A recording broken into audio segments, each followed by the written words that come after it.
salah satu yang mengurus itu adalah tembakau impor.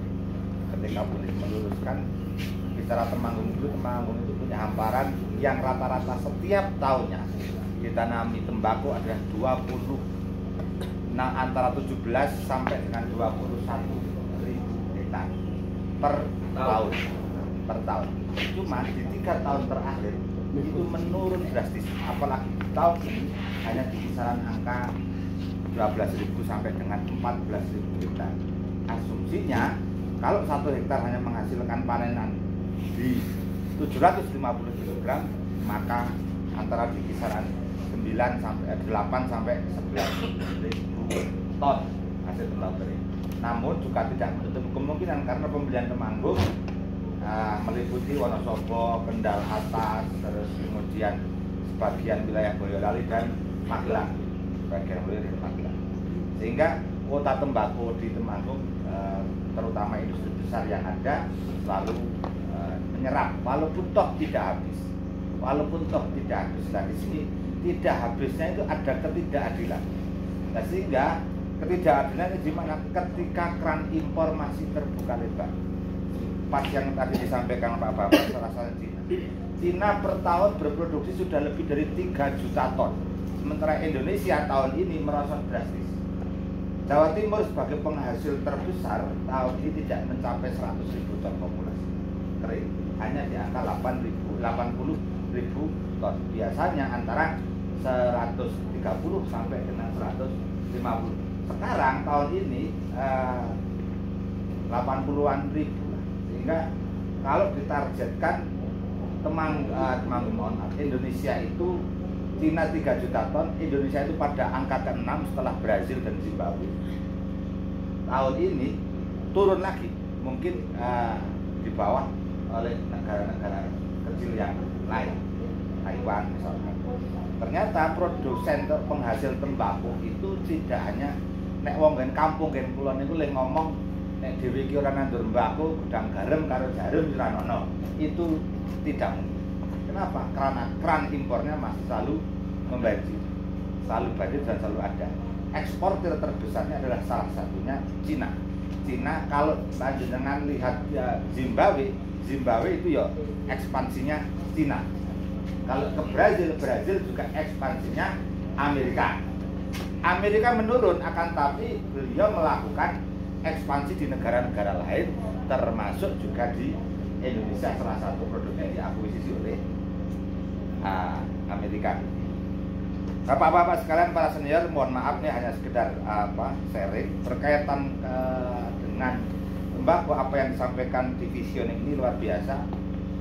Saya kemutan karena saya juniornya Bang Ellen, jadi tahun 2016 itu saya masih ingat sekali pada saat ontran lagi kenaikan cukai. 2016 tembakonya jelek, kok cukainya mudah. Bakoni petani sudah dikadung dibeli oleh industri, sudah kadung dibeli murah, cukai ini naik, gitu kan? Alhasil di akhir tahun cukai tidak jadi naik, maka yang untung industrinya yang menjadi lebih untung. Cukai ini sudah naik, kadung industri juga sudah membeli bahan baku lokalnya dengan harga yang murah. Dan saat itu apresiasikan dengan beliau punya Gus Maimun karena saksi saya masih hidup, cuman saya tidak ikut di dalam ruangan DPP PKB waktu itu semua anggota komisi di DPR RI ditimbali semua oleh dan siapapun di situ didapil pertembakauan maupun tidak didapil pertembakauan wajib mendorong inisiasi RUU pertembakauan. Dan itu yang mendorong adanya adalah PKB. Bahkan beliau tegas sekali menyampaikan bahwa ketika ada anggota dewan yang tidak nyengkuyung dan tidak mendorong RUU pertembakauan, beliau menjadikannya silahkan tunjuk jari, angkat kaki dari ruangan ini dan siapkan besok berkas BAB. Saking mendorongnya dengan tembakau. Sehingga kami mencermati sedikit agak masuk pada materi di buku ini, walaupun saya belum bisa baca semuanya. Teman kalau Bang Maman ini terus Maman di pertanian di bab 7-nya, saya malah mengambil di bab 6. Di bab 6-nya ada apa namanya untuk terkait industri hijau. dan pengolahan sampah dan segala macam. Kalau di sini tentu karena sampah ini banyak sekali, ada yang belum tercatat sampah dan belum dikelola dengan baik. Sampahnya tembakau ada dengan naik ke atas, yang tembakonya sudah habis, batang tembakonya akan dibuang menjadi limbah. Paling top menjadi kayu bakar. Paling top menjadi kayu bakar. Dan ini adalah salah satu limbah yang masih memiliki nilai ekonomi. Salah satunya ketika ada teknologi dibuat salah satunya untuk menjadi nikotin cair, walaupun toh tidak mudah juga seperti yang sudah dilakukan oleh Pak Bambang, tapi beliau pakai daun yang berkualitas, pakai daun yang berkualitas. Atau ada yang sudah, dan saya pernah awal bulan kemarin saya ke PTPN 10 dan di sana juga sudah dikembangkan walaupun belum diproduksi secara massal untuk dari bahan limbah itu diolah menjadi nikotin cair walaupun dengan kadar nikotin yang sangat masih dikatakan rendah, belum yang terbaik. Akan tapi tidak menutup kemungkinan bahwa ini masih bisa diolah lagi menjadi yang memiliki nilai ekonomi lebih lagi. Selain itu, sogol juga bisa diolah untuk dijadikan pupuk atau batang tembakau dijadikan pupuk untuk menyuburkan tanah mati. Ini saya pernah dikasih pupuknya oleh Jarum dan juga olahan saprotan. Saprotan ini adalah salah satu perusahaan yang mensuplai pupuk terbaik kanggo tembakau Jarum. Nah, salah satu yang dia eksperimen adalah untuk pupuk kandang, ya pengganti pupuk kandang menggunakan dari bahan batang tembakau yang diolah menjadi pupuk. Terus kemudian banyak hal produk yang bisa diolah, selain itu juga diolah menjadi briket. Ini yang sudah dilakukan oleh PTPN 10 walaupun juga sekali lagi karena PTPN ini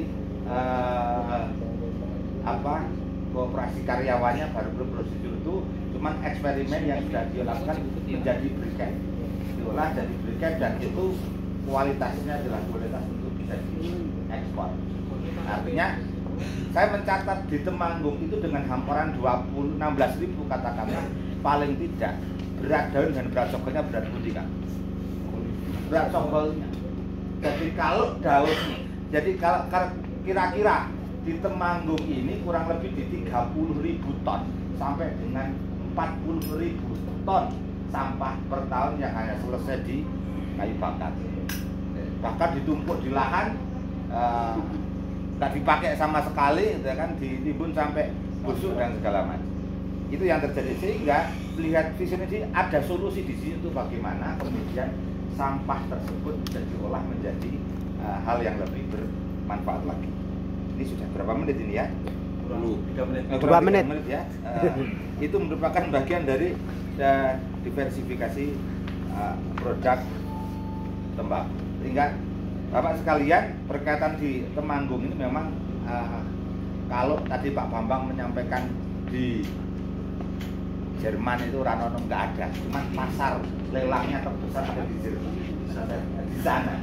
Jika tidak beda, kalau tembakau pasar lelangnya salah satu penyerap tembakau terbanyak ya di Temanggung. Sehingga orang mau cari tembakau Madura nggak usah repot-repot harus datang ke Madura karena di Temanggung sudah ada. Orang mau cari tembakau Bondowoso, Besuki, Jawa Timur di Temanggung pun juga sudah ada. Orang mau tembakau Lampung ada. Dan aktornya juga sebenarnya hadir di sini. Kita betul nyala. Amin. Terus, Mas Dadi. Ya, sekilas info mohon perkenalkan selain beliau yang mau nyalak ini Pak Komandan, mohon berdiri Mas Taufik. Nah, ini juga ini digambil itu. Terus kemudian Mas Rajib, mohon berdiri, insya Allah besok juga beliau juga akan maju juga. Dan sama-sama ini beliau koordinator di masing-masing kecamatan untuk melakukan diversifikasi produk tembakau. Pak Taufik juga di Kecamatan Kledung, Mas Rajib di Kecamatan Paraan. Jadi mereka yang mengampu pola diversifikasi produk dan anggotanya sudah kelompok tani. Dan alhamdulillah sudah difasilitasi oleh pemerintah daerah juga lewat program dana belanja juga tembakau. Saat ini kita tidak hanya minta untuk pupuk saja, Pak, tapi permintaan kita adalah diversifikasi produk tembakau. Bukan untuk melawan gudang garam maupun jarum yang sudah besar, tapi hanya untuk menyelamatkan dapur agar tetap ngebul gitu ya. Kalau dapur kita nggak ngebul biar ya berjuang kan gitu ya. Nah, sehingga bagian dapur salah satunya produk rajangan halus yang sudah dilakukan di Temanggung. Bahkan beliau yang belakang ini sudah diversifikasi produknya macam-macam sudah, tapi masih pada konsen pada tembakau linting, dan ternyata berbanding terbalik jauh ketika tembakunya disetor keranjangan ke gudang besar dengan tembakau yang diolah menjadi rajangan halus disiap lembutan. Nah, sehingga lebih sering Temanggung disebut komunitas lelembut, maka agak susah dipegang.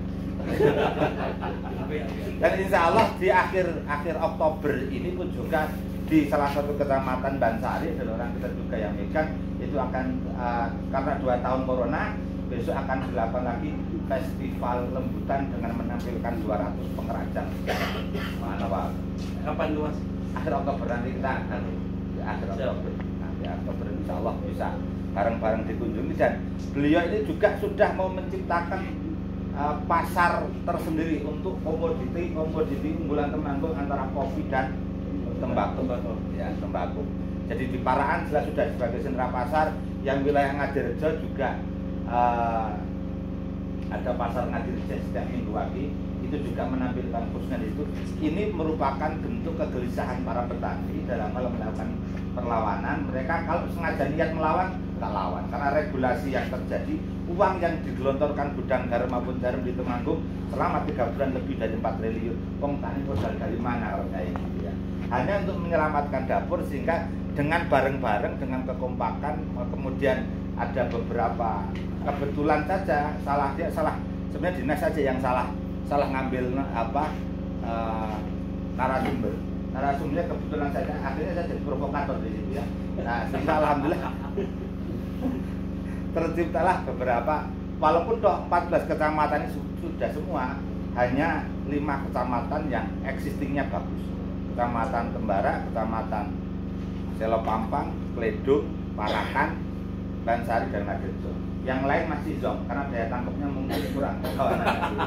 Itu mungkin yang bisa kami sampaikan, tapi beda frekuensi. Luar biasa apresiasi. Kenapa? Beliau saya kompori karena satu-satunya yang mendukung. Kalau kita ngomong ini masih ada logonya Abdi, ada pantangan yang tidak didukung Abdi karena mau tidak mau kebijakan ini ada lewat partai politik dan lewat penguasa. Nah, ada beberapa penguasa yang tidak berpihak pada pertembakauan, mohon maaf kalau boleh sebut, salah satunya PKS, kedua Demokrat, dan PAN. Ini sama sekali tidak mendukung, terhadap kebijakan. Kalau yang lain saya tidak tahu, karena yang saya tahu berlantang keras adalah Gus Muhaimin bahwa kalau anggota DPR saja tidak mendukung, angkat kaki dari ruangan ini dan besok siapkan berkas PAB.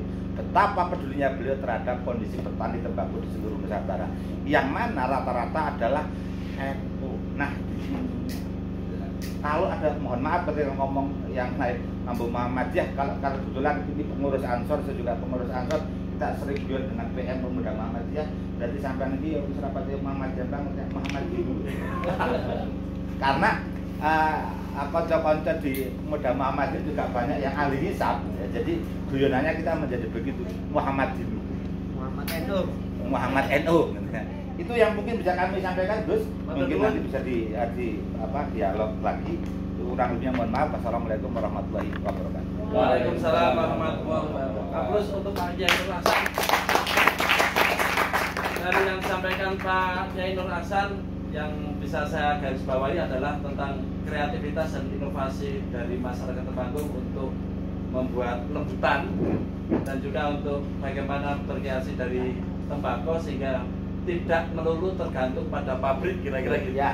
Mau tidak mau memang itu harus dilakukan, karena kalau selalu kita tergantung pada pabrik, kita akhirnya tidak punya daya tawar, kira-kira. Nah, soal ini nanti Mbak Tim akan bercerita bagaimana masyarakat desa yang sebagian besar petani tembakau itu harus bertahan dan berdaya, kira-kira begitulah. Karena mayoritas petani itu memang di desa, tidak ada petani tembakau itu di kota. Kalau di kota itu gradernya ya. Kaonya, tembakau lebih kan kaonya. Ya, nyuwun saya jadi mafia. Kalau mafia tembakau banyak itu.